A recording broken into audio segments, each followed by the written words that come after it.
Hello everyone, welcome to StudyIQ English. Today let's talk about once again how climate change and global warming are creating new problems for tribal cultivation methods, for the cultivation of millets in India and local crops, which means a pure loss to biodiversity plus a loss to the livelihood of so many farmers in India. So we are referring to a case study from Odisha. Odisha being home to many tribal communities, even a massive home to the India's particularly vulnerable tribal groups, the PVTGs, is today facing a danger from monocropping. Now, as you might be aware, before the Green Revolution became popular in India back in the 1960s, in India, majority of farmers used to practice polycultural farming, which means mixed farming or poly farming, in which different variety of crops would be intersown with each other. That not only led to better soil fertility, but it also meant food security. But after the Green Revolution became popular, and that was because India had to come out of its problem of starvation and hunger. To make India more self sufficient in the cultivation of cereal crops like wheat, rice, sugar, oil pulses, India went the green revolution path. At the end of the day, although we could able to solve the problem of hunger, but we were not able to solve the problem of malnourishment. Today, India faces a massive malnourishment threat. Apart from that, the new monocropping culture, where owing to the MSP, the minimum support price being given by the government, farmers only choose to grow crops like wheat, rice, and that too in a monocultural format, in which the crops would be sown singly on one large piece of land, which means except for that one crop, no other local crop could thrive. Today, that monoculture towards eucalyptus farming, a need for India's paper industry, has led to a marginalization of multiple tribal groups in the state of Odisha. We are talking about the Dongar or the Dongar cultivation. It's an age old cultivation practice in Odisha that involves upland mixed cropping systems. So, on the hilly slopes, various different kind of crops, particularly millets, are intersown with each other. For generations, it led to not only a symbol of culture, consumption for these people, but also it was very good for the ecology, for the soil health, and for the underground water. But today, this practice is being hugely threatened because the tribals are now being forced to either grow eucalyptus or to just give up their lands to other farmers. So, we are talking about how the Dongar system was about intercropping, mixed cropping with food products like millets, food crops like pulses, and oil seeds. All of these were grown together on a piece of land. Now, this was quite similar to the Madhya Pradesh's Bivar system in the Dindori district. Now, all these cultivation methods come from our older generation. They are very, very resilient to climate, plus, they cause no harm to the ecology in any way. But today, this system is being threatened because we are walking towards monoculture and commercial agriculture. So, what is happening is that although the Dongar system had been providing food security, ecological balance to the local tribals, particularly the Kond tribal community of Odisha, which includes the Talia Kond and the Kutia Konds. Now, these people have practiced the Dongar cultivation system for generations, for decades altogether, and quite happily so, because this needs actually no kind of modern agriculture equipment either. The plowing is done by hands, just through simple tools. The plowing is completely organic. It needs no kind of fertilizer, no heavy dose pesticide required, which means also no kind of contamination to the groundwater and the top layer of soil. Apart from that, it is based on the seed exchange system between communities. It involves community labor, where women have been participating quite like men. So it's a beautiful model of economic self sufficiency, climate resilience, gender parity, as well as food security. Then why is it under threat today? Because in Odisha, it is the farmers who want to now grow eucalyptus in a monoculture format, which means one piece of land only cultivated by one crop. That not only leads to soil alkalization, It needs heavy fertilizer, heavy pesticide dose as well. So today, eucalyptus monoculture is increasing in the state because of commercial interest. People need to grow paper. And because of paper mills, the demand for eucalyptus has only been increasing. Therefore, the companies are only preferring to allow farmers who want to grow eucalyptus to have monoculture based cultivation.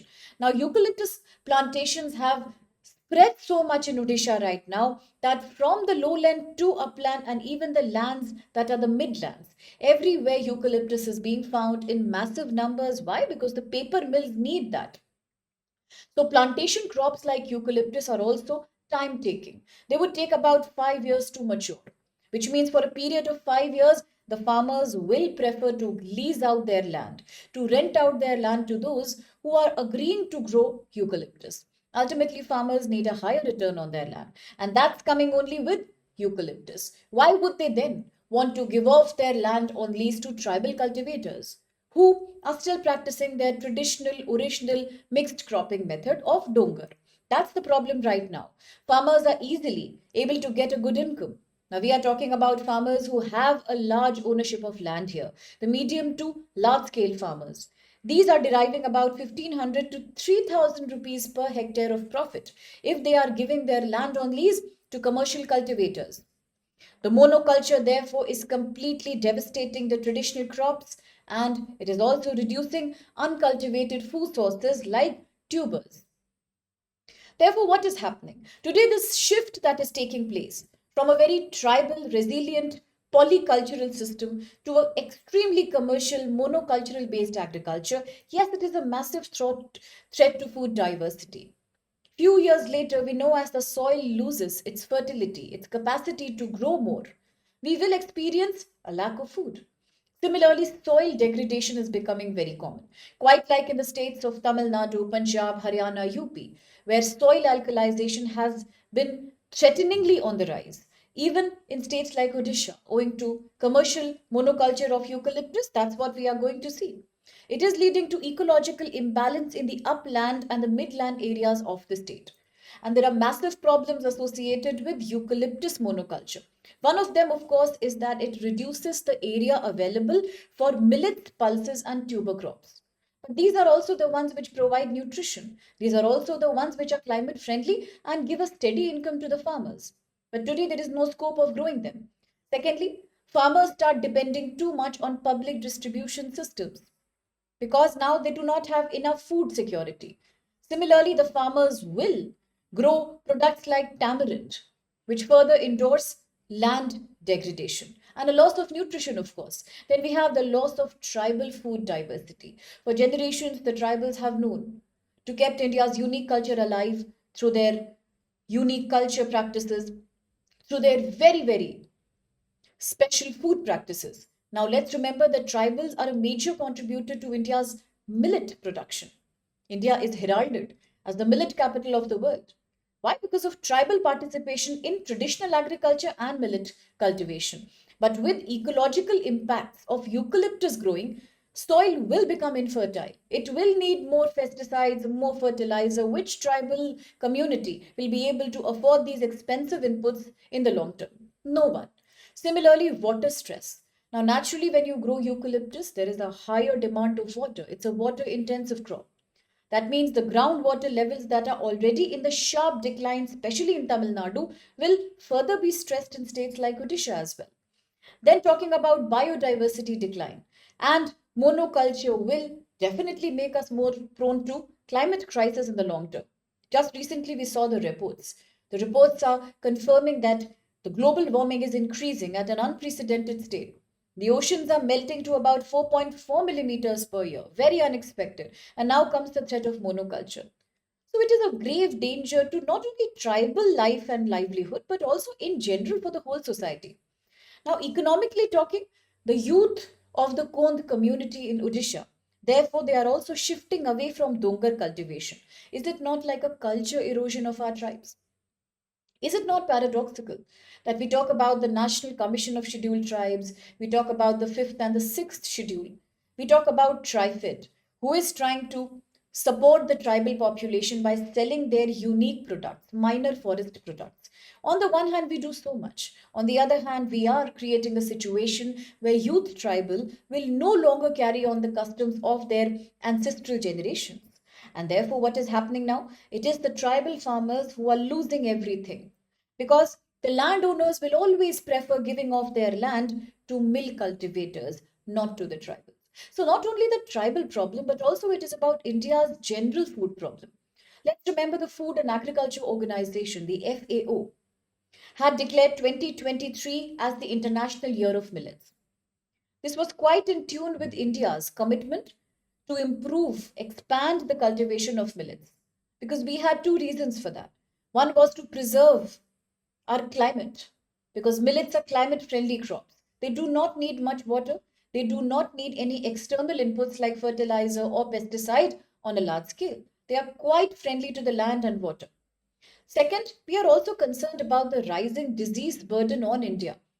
Now, Indians, owing to a hyper consumption of cereal based crops like rice, wheat, are also being predisposed to several non communicable diseases such as hypertension, cardiovascular, neurological, and insulin resistance. The cancers are on the rise too.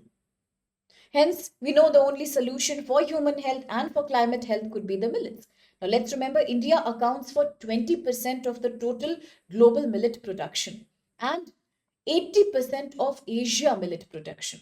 Not just that, talking about other countries also, India, Nigeria, and China are the largest producers of millet in the world right now, accounting for 55% of the global production. For many years, India was not only a major producer of millets, but now, once again, India wants to revitalize that. India wants to also match Africa, because Africa today is it's a very high producer of millets. So, in India, typically we talk about two groups of millets that are cultivated. One are the major millets, and the other are the little millets. Talking about the major millets, we have the sorghum, pearl millet, and finger millet. While the minor ones are more popular, and they include barnyard millet, the kodo millet, proso, and little millet. So, therefore, let's remember that in India, whether we have the minor millet or the little millets or the major ones, the only solution to future food insecurity and the health insecurity could be going the millet path. So, in this case, how would you justify the case study that we spoke about from Odisha? The Kondh tribal losing their rights to practice the Dongar cultivation. Post us on your comments, your opinions, and what do you really think about the issue. And I would love to hear your feedback on that. Let's have a quick look at the question. It says, with reference to millets in India, consider some statements. 1. Millets are classified as nutri-cereals due to high nutrition value and climate resilience. 2. The Government of India declared 2023 as the National Year of Millets to promote their cultivation and consumption. 3. Millets need more water and chemical fertilizers as compared to rice and wheat. And last, India is the largest producer of millet in the world. Now, some of these are slightly tricky and confusing. Let's see how you answer the question, and you can keep us posted by picking out the right code from below. In the meantime, if you enjoy the video, then do like, share, and subscribe Study IQ English. Thank you.